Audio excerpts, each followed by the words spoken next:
right, so everybody, welcome to the first 2022 webinar for the Lightning class. It's been quite a while actually since I've done one, which is probably a great relief to many people. Been probably a year. I think during the beginning of COVID, it seemed like I was doing a webinar every other day, and thankfully we've gotten busy again and gotten back to some level of normalcy, and we're back to kind of sailing and being out in the water, which has been great. And looking forward to a great 2022. I know Al and Nick have both been busy. You spent some time with Nick down south, and everybody's got a full plates, and exciting to get out sailing again. Appreciate everybody joining us. I know kind of a Wednesday evening right here in Connecticut. It's pretty cold and windy, so probably a nice night to hang out with us for about 45 minutes. We're going to try to wrap this up in about 45 minutes and try to stay on schedule a little bit with this. So just going to kind of get going. Obviously, you guys all know the three of us, or hopefully you do. If you don't, reach out to us and connect and get to know us. But myself, Brian, and Al, and Nick Turney. Nick's runs Turney Sailing Services and does a lot of coaching and works with us at Northsails, kind of supporting us and selling some product and help represent us. And Al's the North American One Design manager, so he's in charge of all of our One Design stuff, and in a past Lightning North American champion a couple times, right, Albie? Yep, a few times. So anyway, we're going to get to the bullet points. What we're going to try to cover tonight, we're going to talk a little bit about the circuit, wrap it up, talk a little bit about what we saw down there, some of the conditions we saw, some of the venues, talk about the mentor program, a little bit about the results, certainly what Al and Nick saw that worked for the guys who had great results. We're going to spend a little bit of time on a Worlds and Master Worlds preview. Talk a little bit about the venue, some of the logistics. I've spent some time with John Sawyer, who's running the event down there, and get idea about the layout and so what you could expect or what your expectations should be, at least logistically. Nick's put together some information about some of the weather conditions, historical weather conditions, and we'll talk a little bit about that and what you might want to be ready for. And just a couple button issues about some top things you're going to prepare for to get your best result, go in with the right mindset. And then we're going to kind of wrap it up with what the 2022 sailing schedule, some of the events that we're either hoping to get to or you should put on your list, and maybe some of the things you should do to prep getting ready for the season. So anyway, we're going to roll right into it. And we'll talk a little bit about the circuit. This is an unusual view, and that's having David Stark behind you. This David dominated the circuit, won both events, has a tremendous team that they're very well practiced, and hopefully we can get some ideas from Nick and Al a little bit later about what they saw David and his team doing down at the circuit that works so well for them. But this is obviously, like I said, a view that very few of us saw during the circuit. I want to talk a little bit about the event itself. Really, both events were really well run. We had a great breeze at both venues, 37 teams in St. Pete, 25 teams down in Coconut Grove, and appreciate Coconut Grove Sailing for hosting us again. It's been a long time since we've been there. Years ago, we used to go there. We'd have steak dinners on the lawn, and they did it again. It was just a tremendous amount of fun. Hats off to Karen Park for organizing the St. Pete venue, and Andy Hoffman, who organized the Miami portion of the circuit. Both of these ladies put a tremendous amount of effort and energy into making sure everybody had a great time, and it paid off. They really did a spectacular job. I think everybody had a great time there. Want to talk a little bit about, again, the breeze. We had incredible breeze for both events. Nick, maybe you can kind of talk a little bit about St. Pete and what you saw with the breeze and what was almost unusual for St. Pete, right? Yeah, thanks, Brian. So St. Pete definitely delivered this year. We had 3, 4, even 5 even beautiful days of sailing, and it was still a little shifty, typical St. Pete shifty with all the geographic features that the bay offers, and still had a lot of current to play with, which was kind of challenging. And talking to some teams, deciding what their strategy was, whether it's going to be let's play the current this race or let's play the wind shifts and the pressure this race. And that was one of the takeaways from the top teams, is deciding how to make that decision. You know, when the breeze gets light enough that the current takes over, like on the first day, the current definitely was winning the upwind and downwind legs. Later in the week, when the breeze was up a little bit, you know, the breeze kind of took over and the current wasn't much of a factor. But the biggest thing that I saw the top teams doing from the start is identifying what the long tack was, what the longest tack to be on that you're sailing directly towards your next mark. And they were starting in a way that they could get onto that long tack. So if starboard tack was favored, that's the tack that was taking it to the mark in the shortest amount of distance. They would start in a way in low density so that they could sail straight and have a nice, clear, open lane. So finding low density starts. If port tack was favored, and oftentimes it was, or the pin end was favored, they were starting more mid-line so that they could tack to port, get on the long tack, and sail that long tack for as long as possible. And then segueing that into some of their upwind strategy, they were playing the percentages of the beats. So not necessarily favoring one side or the other, but keeping their options open and sailing up the right third of the beat or the left third of the beat.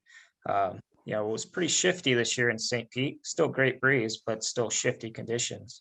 So you didn't want to completely sell yourself out and get stuck too far on an edge. You know, it was important to keep your options open. And sometimes if they were, you know, back in the fleet, they would make gains by sailing at an average lane, but sailing the correct way and waiting for the next shift to come and then capitalizing on those gains. So staying next to the boats that you're around, but thinking more big picture and sailing the shortest distance to your next mark. We'll talk a little bit about Wrightsville Beach and the world's course, and that might not be the case in Wrightsville Beach, but it definitely was working for those top teams in St. Pete. You know, those are my three big takeaways, Brian, on St. Pete. But again, they did a fantastic job. Todd and his team of volunteers ran great races, and it was a really, really stand-up regatta. It was very well done. So one of the things I noticed being on the race course, and Nick, you had a big advantage of being able to watch off the race course, which I think when you're trying to look for trends and look for, you know, who's doing well, it's easier to focus because you can see everybody, right, instead of what's going on right around you. You know, one of the things I thought was key, and you can correct me if I'm wrong, is that I think that the teams that had great results did a good job of getting off the line cleanly. Maybe not even always at the exact favorite end, but they always had a lane to get going pretty quick. I think anybody who suffered or kind of got behind, it was really hard to get to onto the favorite tack, like you saying. Did you see that as across the board? Yeah, the good teams were kind of waiting till about a minute 30 to a minute to kind of set up, and they're just kind of like a vulture sailing back and forth around the middle of the line and seeing where the density was going to set up at, and just being to windward or to leeward of that density. But, you know, like I said, it was shifty, and the top teams made a priority to get on the long tack as soon as possible. So starting in an area that allowed them to do that was key. But like you said, I mean, I think that not only did they do a great job of running the races, but we had great conditions, and it was challenging, a little bit of everything, right? I mean, it got a little bit soft in the first day, last two races, but certainly still saleable, and it brought the current into play. And then the last 2 days were plenty of breeze, right? I mean, you know, three races and 2 races, and you know, it kind of was strange sore to see that strong easterly. But you know, if you attended the mentor program, we talked about why that easterly was there and why it was so strong, and it really provided some excellent sailing conditions. A little atypical of St. Pete. You're right. Anytime you get an easterly at St. Pete, we just think about when's it going to die, right? Right. And so, you know, and I think that's the other thing we'll talk about in a second, is that your insights at the beginning of each day for the mentor program was really helpful to a lot of the teams. And, you know, Todd did a great job of managing the races. So, Al, maybe let's talk a little bit about Miami and shift gears here a little bit. You went and sailed with Steve Constance and getting prepped to go do the Worlds with that team. And maybe, you know, maybe the first time in a long time you've been in the middle of the lightning. So change your viewpoint a little bit. But just wonder about your insights about getting back into it a little bit and, you know, joining us again. So yeah, for me, first time ever crewing in a lightning, especially in the middle. So in our actual regatta. So it was entertaining to watch me bumble around the middle of the boat. But it was a really fun regatta. I think the club did a good job, and the weather was nice. And the good part for that event to me was we had two pretty different days, and that's what kind of made it fun. The first day was what I would call a ocean type sailing sea breeze day on what day of the week was that? Thursday. And then the front came through Thursday night into Friday, got a little cooler, and then we had a kind of shifty, I kind of would call it like a Chesapeake Bay style northwesterly, on Friday, a little shifty, puffy.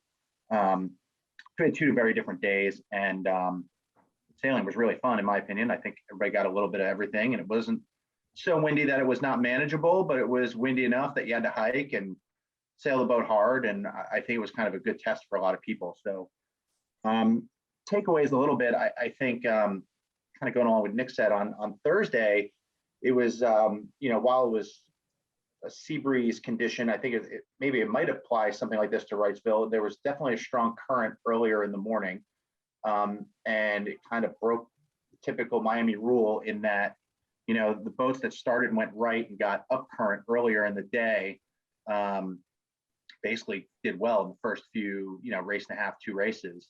And then as the tide started to kind of back off and turn, the left kind of came more into play, and it was more of a current and boat speed race than necessarily a shift race, in my opinion. So, going back to that, we were talking about our debrief for the Worlds, and we're actually doing one tomorrow. It's kind of funny. Steve, Chloe, and I are going to have a little Zoom call tomorrow to talk about some of this stuff. But, our goal was always just to get clean. And, Steve did a really good job at just positioning the boat in the starting line and making sure we could go straight and tack when we needed to. And that was kind of our goal. We weren't focused on the end of the line or anything like that. And that was good. And on Friday, it was a little bit more the opposite. It was really shifty, puffy, and you had to kind of hedge towards an end and figure out where you wanted to be, and then basically figure out which tack was closest to the mark and just get on it. And you could be in a different part of the course and be on a totally different tack, totally different shift. It was a little bit of had to be on the tippy toes and kind of be agile. And, it was a different day, but it was good. And I think those people who didn't sail through shifts and actually just tacked and realized sometimes you had to tack underneath people, or if you were lifted, duck, which is sometimes a hard thing to do, people did well. So it was a fun regatta. I think everybody got a lot out of it. And it was, other than Dave's breakdown, it was pretty impressive to watch that in both conditions, he just kept, ripping off, top scores. And you're asking about a takeaway. For me, it's just consistency, right? If you watch them sail, we were fortunate enough to win a race one of the days, and we had a couple of good scores the other day. And we were next to them, we're like, they're not necessarily faster, but they do everything perfectly consistent. It's like they don't have the best tacks every time, but they always have good tacks. And they don't have the best starts all the time, but they have really good starts. And when they get to the mark, the spinnaker goes up consistently, and all their mark roundings are good. And they just have this team consistent level that's just higher. And if you watch, they just keep getting these little edges, and that could be the difference between crossing one pack and not. And that's kind of the difference. So if you're asking me, consistency is what was the key, not in results, but in kind of crew work and boat handling and all that stuff. Yeah, they definitely got, when you're sailing together with a team for 4 or 5 years, as you get pretty good. I mean, a lot of the little things that some of us are challenged when we start mixing teams up or crews up is, spinnaker goes up, or, and we'll talk a little bit about organization and getting prepared for the regatta and whatever responsibilities a little bit later on in the webinar. Yep. But that's a good point. The other thing that I noticed about Miami, and you brought it up about the second day, and, we kind of, not for nothing, but we kind of, David's kind of right now one of the people we watch, right? Kind of like watching Tiger Woods, right? So, I think one of the things that I was watching, one of the races, is that he kind of got on the side of the course with us. Actually, you were over with us, the right side. It wasn't great, but he hung in there and kept grinding and found opportunities to get little spots back to the left, and just was wicked patient. And, with those kind of dying northwesterly breezes, he just didn't miss too many. And I don't know where he was at the weather mark, definitely top 5. But it was just interesting to watch, not only keeping the boat going fast, which we all need to do all the time, right? I mean, as a skipper, that's a big part of being able to take advantage of opportunities, but just the level of patience they show as a team, and limiting the amount of mistakes. Listen, we're all going to make mistakes. You're never sailed a 100% perfect race, But when you're sailing at 85 and the rest of us are sailing at 65, it's a big difference. I think that's what you were kind of alluding to a little bit. Yeah, and just realizing everyone on the team kind of has their role, and when you each do your job, it makes it all go better, right? I mean, I'm sure when it's like that, David's just focusing on making the boat go as fast as he can, and he's relying on, everyone else on the boat to talk about wind and angles and all these other things. So everyone's kind of focused in their lane, which is, I think, pretty important. So one of the things actually we want to talk a little bit about, which is, is some of the new sail developments we've been working on now. And, we did, the circuit was really one of the first times we broke out the V17 Plus in more of a broader audience. I know you guys are going to the V17 Plus, or going to have one in the quiver for the Worlds. And I'm just interested in your thoughts about what you saw. The RJF was a sail we kind of came out with first. Yeah. It fits out with the MF2 main. And that sail's done, quite well. Won the President's Cup, second the President's Cup, some great results. Ched won the Buffalo North Americans with the V17 Plus. So I'm just curious about what your thoughts are with the sail. You and I talked in the parking lot after Miami. Yeah. Just curious your thoughts. I mean, I've been away from it for a while, and as you know, I used the MFJF program the whole time I was sailing. So it was eye-opening for me to sail with the M5. We sailed with 5A Plus, and one of the things, the reason why I was asking you about is we kind of were watching, and we weren't slow. Don't get me any, we were going quite well. We had top three finishes in the races, and the other ones were our own undoing. So it wasn't a boat speed problem, but just for me, it was noticing that the boats with the V17 Plus could just sheet a little harder. And it's kind of, we were thinking about other boats I sail, Etchells and Stars and other things, where the radial jibs, they kind of twist open a little more just by the panel layout, and you kind of get away with sheeting harder without getting too round in the leech and things like that. And it kind of looks like that's the way the V17 was going compared to the 5A Plus. You get that extra little bit if you really wanted to sheet harder. And it's probably true with the RJF. We haven't sailed with that one yet either, but that's kind of my assumption is the thought process is you can, if you really want to, just sheet that little bit more, even if it's for little spurts. It's kind of what I took away. I don't know if that's what you're feeling. I think that's accurate. I mean, I spent a couple of days after Miami, I think with Ched and Todd Wake and Marvin Beckman, and they wanted to, just do some brushing against each other. And all three of them had the 17 Plus on, and it was windy. I mean, it was quite fresh breeze, especially early parts of the days, 18 plus. And, having sailed the M5, 5A Plus for years, when it gets into those conditions with that kind of chop, I'm used to having the jib ease a little bit and driving easier to it. And all these guys are trimming the sail really hard and not struggling with it, not getting blown all over the place. It's a different kind of look to it. I think it does add flexibility. And the other thing I like about these sails is, and Ched uses 17 Plus for a long time into fleet races and stuff like that, is the ability for it to hold its shape a little bit longer. And I think when you're going into an event like a Windy Worlds or a windy long series like the circuit, if you come with one jib and you want it to kind of look the same after the first race as it does after 5 days and 18 knots of breeze. To me, the sails seem to hold their shape a little bit better. So I'm just curious about what your thoughts are. Nick, maybe I don't know if you saw any of that stuff off the boat or what your thoughts were at St. Pete looking at that when the breezier days. Yeah, no, for sure. From off the boat, talking about how stable the radial sail is when it comes to changing gears and how puffy it was in St. Pete, the radial jib definitely held its shape a lot better and made those gear changes more efficient and snappier. When a puff would come on, the sail wouldn't distort, the boat would accelerate. You could trim the sail in even tighter and get the boat to go upwind more. And then when the lull would come, the sail would still hold its shape. It wouldn't fall apart, get too round in the back end and close down. So you definitely saw a lot of, rapid gear changing with the boats that were using the radial sail with very little effort of having to make a big sheet adjustment. That was my big off the boat point of view with the differences between the crosscut sail and the radial sail. Yeah, I think I get the question a lot, because obviously there's the idea behind some sort of a radial design. And listen, let's not kid ourselves. I mean, we went through some iterations to try to get to where we're at right now. That's why it's a 17 versus the V1, right? I mean, there's a lot of designs to get to the right shape and the right sail. But anyway, yeah, that was the big thing I came out of the circuit with, is the radial sails, how much prettier and nicer they looked and reacted especially for the beating that a lightning jib takes, right? High aspect sail with just a ton of loads. So, so I guess the next thing I want to kind of segue into here is a little bit of why people should go to the next circuit. I mean, obviously, I think we talked about, we had great breeze and a lot of fun.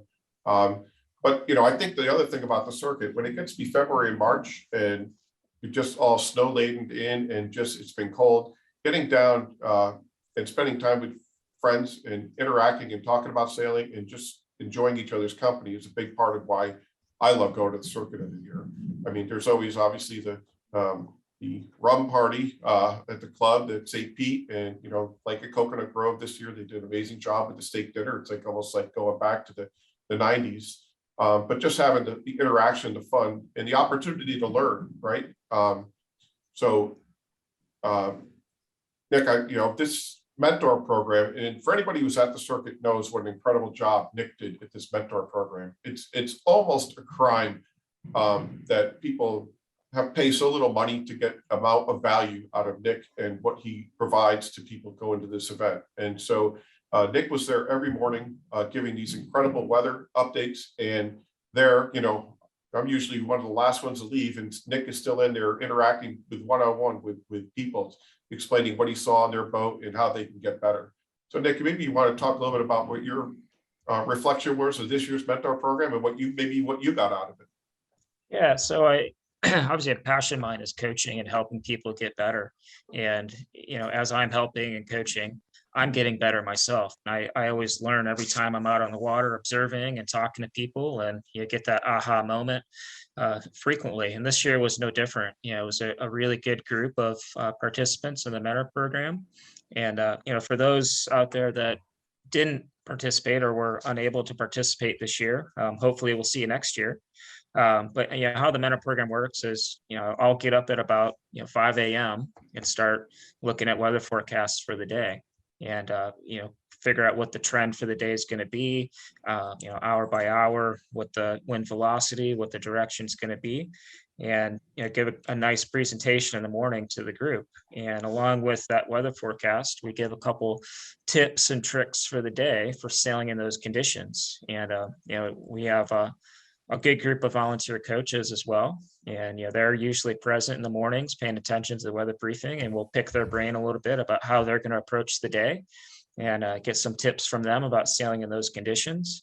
But, the cool part for me is being out on the water and observing the racing, and observing the good guys and what the good guys are doing, but also helping out the mid-fleet boats, the back of the fleet boats, in between races, talking to them and going back upwind and changing a bunch of stuff, and then watching them go back out the next race and have an even better race. And that's very rewarding for me. And I'm sure it's a lot more fun for those participants. So, and at the end of the day, having the debriefs, sitting down and just doing a recap of what happened that day, look at the photos and the videos from the coach boat and observations, compare what the good guys are doing, and just kind of keep learning. You're never done learning. It's a stupid sport, but it's a fun sport. And you're never done learning, and you're never done getting faster. So that's kind of what the mentor program is really all about, is just keeping the learning going and keeping the fun going and helping the class grow. So, the other thing too about the mentor program, which we should mention, Nick, is that, it is a circuit, it's a Southern Circuit kind of exclusive thing. It's even though the events are sanctioned, the class has an exemption for people who join into the program to get coached and get supported. It's a way for not only the top teams, but middle of the road and even people trying to learn to get better and improve their standing to get instant feedback and value from being at the circuit. So Nick's just done a tremendous job with this. People are getting literally, Al, you could say, but probably thousands of dollars worth of value for $25 or whatever it is. Yeah, a 30-second story about this. I got to Miami on whatever day that was, practice day, Wednesday, and Steve and Chloe and I headed out real quick, and we got out, and Ched was out there, and we were struggling a little bit, and Ched was going fast, and we were kind of, I don't want to say fumbling around, but kind of going through, three of us new team, and Nick kind of got behind the powerboat, and within 10 minutes of just us sailing, he'd be like, oh, the difference between the boats are, I see this. So he's like, Traveler's a little lower, you sheet a little harder, maybe a little more backstay. And You guys are sailing a little more traveler up twisty. So, you know, if you're not going as well, take it for what, you know, take the info for what you want. And we're like, all right, well, we need to drop the traveler and trim harder. And all of a sudden we start going even, and we were just kind of getting the look. And it would have taken us probably 2 days of racing to figure that out, right? Whereas in 10 minutes of Nick's help, you know, and it's, I mean, Chad and myself, I mean, we work at northsails. I mean, we're professionals at it, and still it would have taken us forever. Just having Nick's help instantly made a huge difference for us. So to me, you're crazy if you don't take advantage of this program. Yeah. I mean, no matter what level, it's nuts. It makes such an impact. So yeah, Nick, again, hats off to you. I know sung your praises a lot, but just hopefully they can secure you to be there again next year, and everybody who's watching here can hook their boats up and get part of it. They should raise the fee. Nick, we gotta make it. I'm not in charge of that part. Now that you're married, you gotta take care of your wife. So anyway, obviously the bunch of reasons getting together to do the circuit. Hopefully we get more people to come next year, but it was a ton of fun. It's always great to get together and sail with your friends and interact with people. So we just, even though it was kind of still a little COVID secured, we didn't spend as much time maybe at the St. Pete Yacht Club as we have in the past, but hopefully by 2023 things will even be a little bit better. So again, hats off to everybody, especially the organizing committees for the circuit. So let's tack here a little bit and talk a little bit about the Worlds. That's the next big thing on the agenda, and we're going to kind of just do a little bit of a cursory glance over some of the things that that we can prepare for the Worlds. They're going to come up pretty quick, about 2 weeks. I think I head down on the 9th, make sure I'm there before the Masters and be available on site. I think a bunch of our team is going to be there. I think Nick's got other engagements, but Albie's going to be there, and Zeke Horowitz will be there, past North American champ, and Jackson Benvenuti, my son. What's that? Chad. Oh, Charles Edward. Yep, Chad will be there. So I mean, we're going to have a bunch of folks down there for support. So looking forward to going down and spend some time at the Carolina Yacht Club. Right now, as of a few minutes ago, there's 44 Masters teams and 51 Worlds teams, which is pretty good. Lightning Class Executive Committee did a little scrambling, made some decisions to make sure we had a good volume of people to participate. So it should be a lot of fun and a great time to be down there. We'll talk a little bit about what to expect. I spent a couple of phone calls with John Sawyer, who's the event chairperson. And, one of the things about Carolina Yacht Club, it's a beautiful spot, beautiful venue. It's going to be a little cozy, even with 50 boats. We also are going to have a bit of an overlap on kind of Sunday, Monday, insofar as Masters boats coming and leaving, and Masters boats sailing and leaving, and Worlds boats coming in and preparing and stuff like that. So, if you're heading down to the Worlds or Master Worlds, just a couple of things to keep in mind. Just, especially during measurement in the parking area, just be, it's going to be a little tight. Just be a little patient. I know that these guys are really working hard to make sure it's a good experience for everybody. But it's going to be cozy until, especially those 3 days in between. So they're really working hard to make sure everybody gets a great experience with the measurement and can get out and sail and practice as much as they want. But, just plan your day kind of accordingly. They do have 4 finger docks. I'll show you a picture a little bit that John sent me. We'll talk a little bit about launching and going. John tends to think there's enough room for 40 or 50 boats on the finger docks. I'm a little bit suspect. I've been there a couple times. We'll talk a little bit about the current, but when the current starts going one way, I'm not sure if I want my boat on that upside current side. So we'll kind of see how that all works out. But I think one of the things that we're going to prepare to do is kind of launch and go. We'll talk a little bit about why. That's, there's a 45-minute to an hour sail to the race course. If it's medium light air, it takes better part of an hour to get where we're sailing. We got to go south and then east and then north. So we actually sail right off the club, but there's a big chunk of land there that we can't get through. So I think I was talking to Al or Nick the other day. It's kind of very San Diego-ish, kind of a little bit of a long, kind of a fun sail to get out there. And then we're out in the open ocean, and so there's not a lot of things to get in the way. And we'll talk a little bit about wind and water here in a second with Nick, and maybe a couple of helpful hints to get you prepared for having great experience there. So this is the parking zone area that John sent me, and just to kind of point out, there's room for 79 light. You can see they go all the way up the hard. The yacht club proper's across the street here. There's storage here for boats coming in early, or at masters boats they're going to be leaving. They're going to kind of keep them off to the side once the master down and out of the way. But in this general area, there's room for 50 or so boats. I lost my cursor, but over in this whole area, there's room for 50 or so boats. This here, right here, is this regular hoist, and they're going to do a cherry picker of some sort over here. It sounds like as of today, they were talking about 3, but now they're probably just going to do 2 hoists. So again, thinking about that, if there's 50 boats in the fleet for the Worlds and 44 for the Masters, plan accordingly. Each one's going to kind of be 22 to 45 boats, or 22 to 25 boats in each hoist. And so depending on when you want to be out at the race course, you want to kind of plan accordingly, because they're just going to be those 2 hoists. Racing starts at scheduled to start at noon each day. So I'm not sure whose dog that. It might be Nick's dog. Okay, I was looking for Cooper. So anyway, there's a long sail out, and the parking spaces are going to be a little bit tight. So just prepare accordingly, I guess, is my only point there. Noontime start, I think I was saying, and then so if you want to be out there and get your wind checks, we'll talk a little bit about that in a second. You're probably gonna have to leave the dock at 10:15. So anyway, let's stop annotating. Sorry.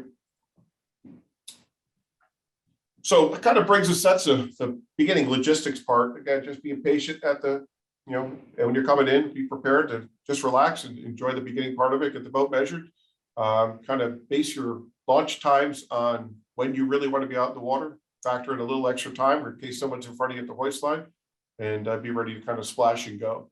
And we'll talk right now, maybe Nick, we talk a little bit about the wind and water. You and I briefly touched on this, and we'll talk a little bit, but one of the things you mentioned that you had never sailed there, and it's actually not necessarily a disadvantage. And you want to go through some of that stuff? I got to unmute you. Not sure how to unmute you. Can you unmute yourself? Let's see if we can get Louisa in the background to get you unmuted here. There we go. Sorry about that, team. So yeah, I did a little bit of research and dug back to what was going on in Wrightsville Beach last May. And this is kind of what I came up with based on historical data for the month of May, and focused in on the week of the 16th to the 26th. And what I found was, historically, on average, there's a 19% chance that the breeze is going to be in the southwest quadrant in the 5 to 10 knot range. There's 11% chance it's going to be in the southwest quadrant in this 10 to 15 knot range. And then I was also looking at why it's going to be blowing out of the southwest. And it was interesting, the other day, Brian and Al and I were talking about, the current a little bit, and the Gulf Stream is right there. And that made me think, there's a lot of warm water in the Gulf Stream, and currently the temperature off Wrightsville Beach is in the 60 to 70 degree range. I think it was 67 today. And it's going to be a lot warmer than that in the Gulf Stream. And that warm water in the Gulf Stream has a pretty big influence on the isobars in these pressure systems. The cells, the highs coming off the Atlantic and the lows coming off the shore. And, so it develops this pretty strong southwesterly gradient. And it's pretty common in April and May and even early June to have that southwesterly gradient. So I think these averages, at least for the direction, are going to be pretty accurate. There's a chance that you get a sea breeze, but looking at what the trend has been recently, for at least the last couple of weeks of April, haven't really seen much of that develop. And we haven't really seen that much of a temperature difference between onshore and offshore. But when we start looking at it, and if Brian, you want to go to the next slide with the maps. Yeah, so, the top picture there shows the Gulf Stream in the red, and we'll talk about water movement in a second. But having temperature differences in the water from onshore to offshore, and then the Gulf Stream is there, it really could influence the breeze. And I've never been to Wrightsville Beach, and unfortunately, I'm going to miss it this year. Wish I could be there with you guys, but I always do this research before I go to a new venue, and you always want to figure out, okay, if it's going to be blowing out of the southwest, sailing basic rule of thumb, you would say head to the shore, but there could be some temperature differences in the water and land that could create like a reverse thermal effect where it's actually going to have less breeze closer to shore, you have more breeze offshore. So that's something that I would definitely pay attention to, and make sure that when I get out to the sailing area and the sailing circle there is I'll sail at both sides of the course to see if there is a big pressure difference, and as it gets warmer later in the day, if that changes. If it gets warmer later in the day and the pressure stays out in the ocean longer and dies quicker on shore, or if it does the exact opposite, if pressure builds offshore and developing a thermal and softens offshore a little bit. So again, that's something I would definitely pay attention to. That was kind of it for the breeze. And like I said, I have I'm not a weatherman by profession, but I kind of geek out a little bit on weather, and just watching it for the last couple of days, I have a pretty high confidence that we could see a pretty good southwesterly gradient, and that 5 to 10, 10 to 15 knot range for a good bit. It looks pretty solid. But what I would pay attention to as far as a wind and direction forecast is pay attention to the highs coming across the lower Atlantic, and pay attention to the lows coming across the upper northwest edge of the US. And that's really going to develop what kind of a flow we're going to have. And like I said, the last couple of weeks, it's been tightening up the gradients. So you have a pretty strong southwest flow, and it kind of follows that warm water of the Gulf Stream, as you see in the upper picture there. So Nick, I'm sorry, real quick. I'm just dropping in. We talked before you started talking about the weather and tide, and just to give you a little lay of the land here. So the racing course is about plus or minus where that circle is. At least that's where historically we did the ACC's DNAs a few years ago, maybe a little bit further southwest of that. The first aerial here is about where the club is, and you can see you have this kind of a sail out southwest, and then you got to go east or east southeast, and then back up to the northeast to get to the race course. And they're going to sail basically right in front of the course. So if you have folks coming down right in front of the clubs, you have folks coming down, sitting on a rocking chair at the Carolina Yacht Club, you can watch all the racing right off the beach. So anyway, just appreciate you dropping that in there. I didn't know you were going to have that in there, but it gives a little, again, logistics wise, a little idea about how long this sail is and where you need to be. Yeah, and it's good to see where the race course is as well. So you can see in that bottom photo, we're not really sure how close we are going to be to the beach there. We see there's a shelf where water starts to get a little bit deeper, and you're going to see a water temperature difference there. And you're definitely, as the water temperature changes, you're going to see a difference in the breeze as well. Not necessarily in direction, but in velocity. So that's something that I'd pay attention to is as you get closer to land, or as the land heats up, is the velocity going to increase or is the velocity going to decrease? And, that's part of my research when I arrive at a new venue, is figuring that out for sure. So we'll talk about, go ahead, Brian. I was just going to say real quick, one of the things that we talked about, or at least seems to be the general thought, is how breezy it's going to be. And, I've talked to Chet about it and everybody else, everybody's preparing for big breeze. And that's one of the things that always kind of interests me is, we get ourselves all excited about a particular type of condition, and then the area throws you a complete curveball. And it's interesting that your research there, especially at least from that one snapshot of 2021, about how the wind was reacting, and your information about the Gulf Stream and the water, being 67 degrees, a big difference to 58 degrees, and how it can impact the type of sea breeze that's generated. So just interesting stuff. And the water's forecasted, there's some cool models showing water temperature that I was looking at, and the water's forecasted to get up to about 75 degrees the week that you guys are going to be there. So, in order for a sea breeze to really develop, the land is going to have to get really hot. And looking at the long range forecast, you're not seeing the temperature get that hot. We're seeing an average temp between 60 and 70 degrees.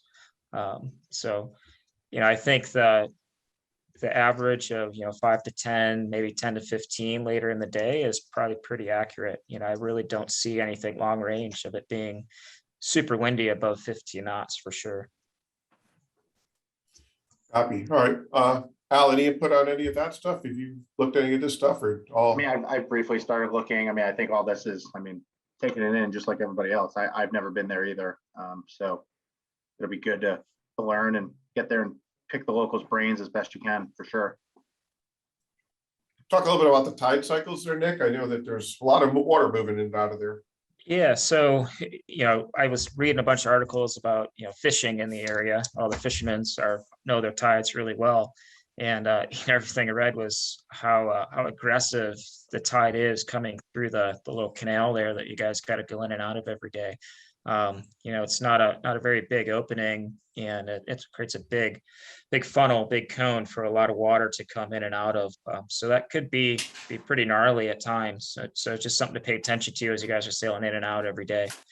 So the week you guys are there, it's actually in a full moon cycle. So it's going to create an even stronger tide situation.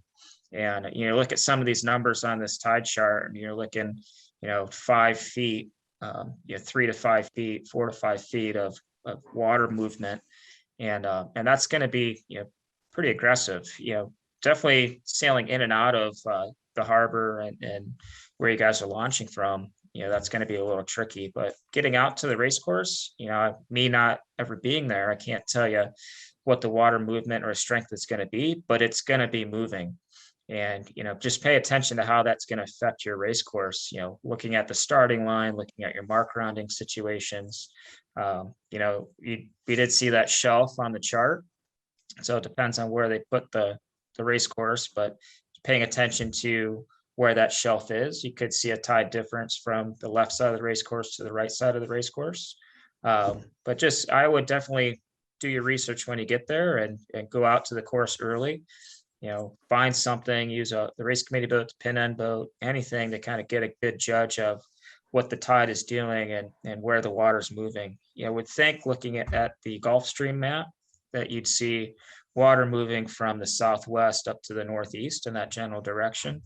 As the tide changes, I would just think you would see an increase or decrease in water movement. I think the direction would probably stay the same. Especially being north of that little inlet. Again, this is kind of as into the tide situation I got. But this tide chart here is actually for the week, the days that you're going to be there, the 16th to the 22nd. So these numbers should be pretty close. And this is right off of that point, the pier where the race course is going to be. So yeah, feel free to reference this when you guys get there. So speaking about the tide going in and out of the inlet, I've sailed there twice, ACCs and the North Americans, and not entirely different, I think, than especially with a full moon tide like Savannah or kind of pretty tight in there, very narrow between the marshland and the inlet, and so there's plenty of water moving out there. Out in the ocean, obviously you don't have that kind of volume, or it didn't seem to be that kind of volume of water moving, but there's a lot more of it. So I don't think you get the kind of extreme speeds insofar as about the water's moving, but it's still moving. So let's see. So we just move on here. We're sorry. So a couple of things I just want to talk about and we'll touch on real quick. I know we're getting towards the end of our time here. We wanted to keep this around 45 minutes, so I apologize. But we kind of went through a bullet point of things that can make a world's a great experience. Obviously, it all comes down to enjoying each other's company and stuff. But one of the things I definitely, and Al and I talked about, just have a daily plan and make sure everybody is kind of sticking to what their specific duties are. The other thing is ask questions. Like I mentioned, there's going to be, I have a note here. I kind of looked at this. There's going to be at least 10 plus area world champions at the Masters and over 25 plus area or world champions. That means North American or South American champion in the Worlds. That includes crew and skipper. So basically, if you're at the Worlds, the boat next to you, if you don't have an area or world champion on your boat, the boat next to you probably does. And so it's just going to be an incredible amount of resources to kind of pick people's brains and try to, get better. The other thing is to set some attainable team goals. Now, I know a lot of teams, a podium finish would be great. Top 10 finish, that'd be really awesome. Top 10 finish a race might be your goal, having 3 top 10 finishes, but set, kind of attainable goals and make, kind of strive for those and so you can kind of be satisfied with the experience. And then, for me, especially find time to relax and enjoy the venue. We always try to get out and enjoy the local restaurants and spend some time with the fellow competitors. So these just come quick bullet points of, we think that kind of make it more fun and makes it worthwhile to be at the event. I threw this in here. I was reading some of the old flashes because I'm prone to do that. And this was from Jeff Becker. This kind of goes through like talking about the team and what their expectations were. And I'm not going to read the whole thing. I'll leave it up here for a second. But it really comes down to that everybody on his team had a particular job, and whether it was making the sandwiches or making sure there was water in the boat or making sure that the inside of the boat was dry, or everybody had their checklist every day, and everybody was doing it. So when they left the beach, they knew everybody had done what they were supposed to do, and whether the grapes were in the snack pack or everyone else. So they didn't have to think about that, and they could focus more on the racing and focus more on preparing for the racing, thinking about, like you guys are talking about, preparing for the day with the weather or wind conditions or whatever. So I just thought it was really well written by Jeff, just basically saying, hey, we follow the same step every day for each race, and I found generally successful programs do that. Everybody has kind of their program set up that they're going to do particular things, and that's right, that a lot of successful programs. The other thing I read about in this article with Jeff, and it goes back to what you guys were just mentioning. Jeff had never sailed at the Buffalo Canoe Club until he showed up for the Worlds, and he thought that was a big advantage in his writing because he didn't have any preconceived notions about what to expect. So he didn't, necessarily feel obligated to take a right-hand turn to go to Point Avenue. He kind of, and the Worlds in Buffalo are a little bit different with the conditions, and that's maybe what happened this year at this Worlds. But being prepared for anything, I think, was kind of was his point, with being able to win that event, just because he didn't have any preconceived notions. He didn't get locked into this happens at Buffalo Canoe Club, so I got to do this. So, Al, thoughts on that? I mean, it's tough. It's sometimes you want to know enough to be comfortable, but sometimes you don't want to get set in your ways. I mean, I know being in Annapolis, we have this rule about going left all the time, and 9 times out of 10 it works, but there's still that 1 time out of 10 where you get burned, and because we all just keep going back to the well. And I think it is one of these things that it kind of, to me, it's more of a reminder of keeping an open mind all the time. And is it great to go places you don't know and just think that's an advantage? I mean, sure, but I think I more take it as him being, you got to be open-minded. You got to do your research as best you can, and then, do what you think is best. I do think that a lot of, folks, Nick sees it in the mentor program, you might talk about is, I think a lot of teams generally have good ideas on what to do and how they want to attack a course. It's actually executing and doing what they think. I mean, I think a lot of people have good ideas and, think it through and are thoughtful, and sometimes you got to realize it just doesn't work, right? I mean, that does happen too. So, these regattas are really long. I mean, I know it's 4 days, it's 8 races, it's long sails in and out, and it's, the teams that keep trying hard and keep a good attitude and, like you're saying, keep a routine and keep everybody having a good time. They're usually the ones that do the best. I mean, it's pretty rare you see an angry team or a team not having fun win, or do well. So yeah. I think it's a pretty good lesson all around, would be my take. Yep. So whether you head to the Masters or the Worlds, I guess, I think we just set a couple of attainable goals, just make sure everybody knows they're on the same page and what their expectations are, right? Boat preparation, all that stuff. Any other thoughts or stuff about the Worlds? I mean, it should be a fun time. I'm looking forward to going down there again. It's a beautiful spot. Hopefully the weather cooperates and we can enjoy just some really nice weather while we're there. The weather here in Connecticut's been abysmal, so I'm looking forward to getting to somewhere it's a little bit nicer. So looking forward to seeing everybody. If anybody has questions leading up to the Worlds and or the Master Worlds, reach out to us. We're all going to be there. whether you need help with, ideas about tuning or thoughts about, sales or anything else like that, bring us up. We'll be available. So talk a little bit really quick. I'm just going to brush through this really quickly because I just want to talk a little bit about 2022 plans, and that's really goes back to a little bit what we we're just talking about with the worlds, right? Doing early season inventory. If you're not heading to the worlds, you still should kind of get a calendar set up for what your plans are for 2022. So get your early season inventory, what needs to get fixed and upgraded. I know a lot of people have already started kind of checking stuff off their list, whether it's that spinnaker hire that was fraying last year or the block that wasn't ratcheting or whatever. Try to make a list and get that stuff sorted out before Memorial Day and your next racing. Make your plan for fleet racing and travel events. I know there's a lot of fleets that have been very active and doing great, and whether it's 5 boats or 25 boats, kind of make a decision of what fleet racing you're going to do, and more importantly, try to go outside your comfort zone if you're not used to traveling, and hook the boat up and go to some travel events. Same thing with the worlds. Create a list of challenging and attainable goals for the year. I always try to do this.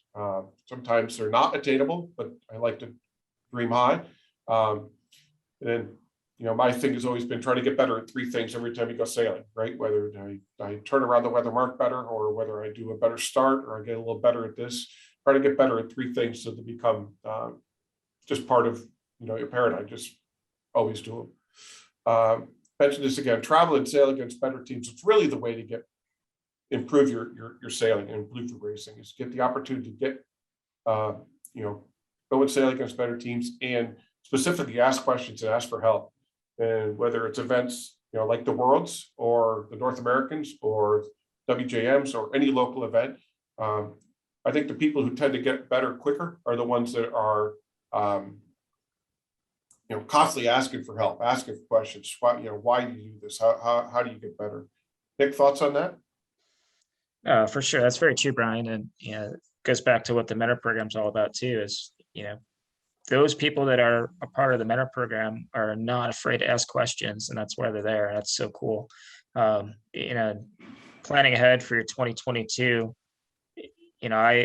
I do this myself. I'm sure Alan and Brian, I know these guys do it too, and programs that we work for.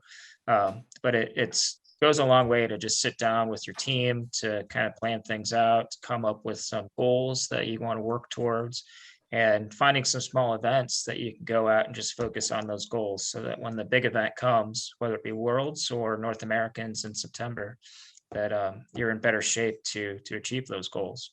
And have a better shot at having a good event there.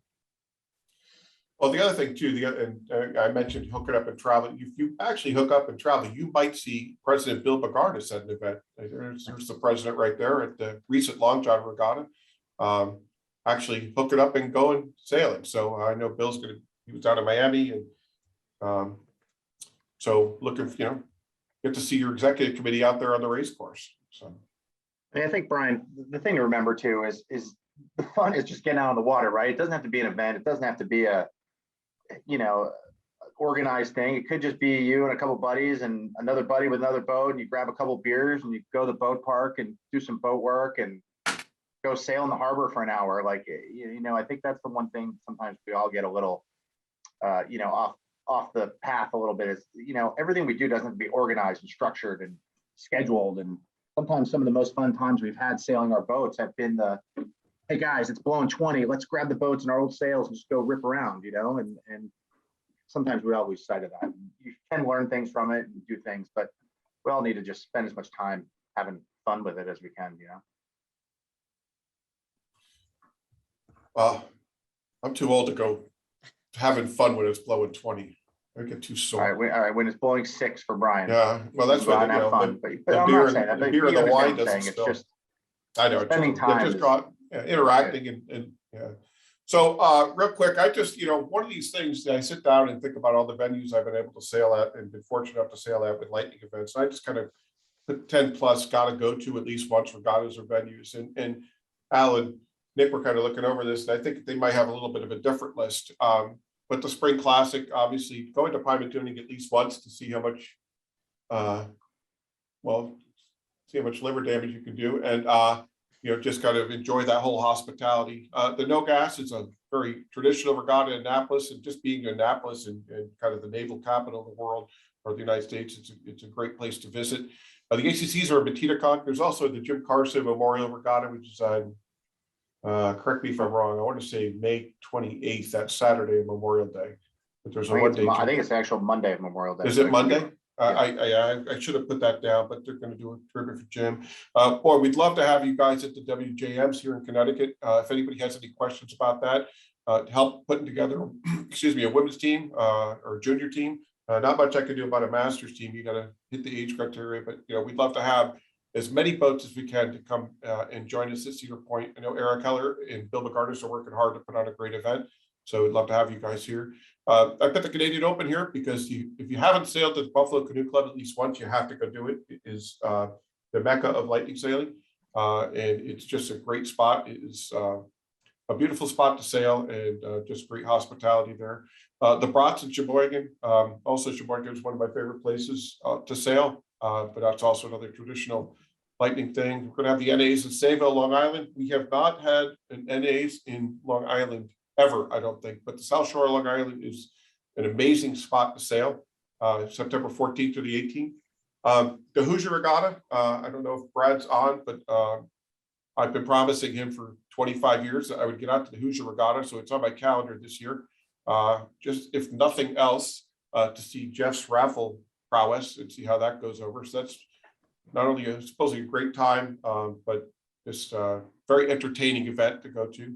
The European Championships, if I ever have a chance to sail in Greece, I would love to do it again. We had been there a couple of times. It's just beautiful. They're going to redo the Blue Nose again this year in Nashville. The Hoffmeisters and I think Tim Naser, who I sailed with back in the 80s, Tim's down in Nashville and bought a boat again. So they're looking to revamp that. We can all go downtown again. Tommy will drive. Eddie Regatta in Burlington, Vermont in the fall, one of the prettiest places to sail in the world. And again, great hospitality at the Mallets Bay Boat Club. The Wild Oyster, I did not see it on the calendar this year, but it's been a great tradition for the past couple of years. Obviously, we'd love to have you guys come to the Southern Circuit, hopefully give you enough reasons that this year was so much fun. Hopefully some of y'all come next year. And then Salinas, Ecuador, anytime. It's just a beautiful spot. You can see the guys there in the picture have a great time there in Salinas. I think this was, Laura could correct me, but I think this was during the regatta in December this past year. But that's just a couple of I gotta go to in venues and regattas. You guys can create your own list and hopefully could get to 2 or 3 this year and kind of interact with other folks. Thoughts on any of that stuff, Nick? You got any to add? Alex? Looks like a good list there, Brian. We'll see you there. Yeah, well, I'm not making them all, but those are the ones I'd love to be to. So San Diego is another spot that's very pretty and nice place to sail. So anyway, gonna wrap up here a little bit. So this again, your goal for 2022 for everybody who's listening in, I'd like to get this shot once when we're sailing, right? Be ahead of David once this year. And if you are, take a picture. Obviously hoping him and everybody else great success at the Worlds, but well, if you get ahead of David a couple of times this year, you're going to have a great season, or at least a moment of to add to your goal list. If you guys have questions about any lightning stuff, bring us up, email us, call us. We're pretty much available. Like I think I mentioned, Al and myself and a whole bunch of others are going to be at the Worlds and a whole bunch of other events during the year, and probably doing some lightning labs and some clinics as well. So. Anything to add there, Al and Nick? I got it. I think just about an hour. So yeah, I think you covered it. Okay. Yeah. Well, I appreciate you guys joining and spending your time. Nick, your insight was awesome as usual. Really well done. And Al, thanks for joining in and looking forward to spending some time with you at Wrightsville Beach. It'll be fun. Again, hopefully we'll see you guys on the water and appreciate you coming aboard tonight. Be safe, everybody.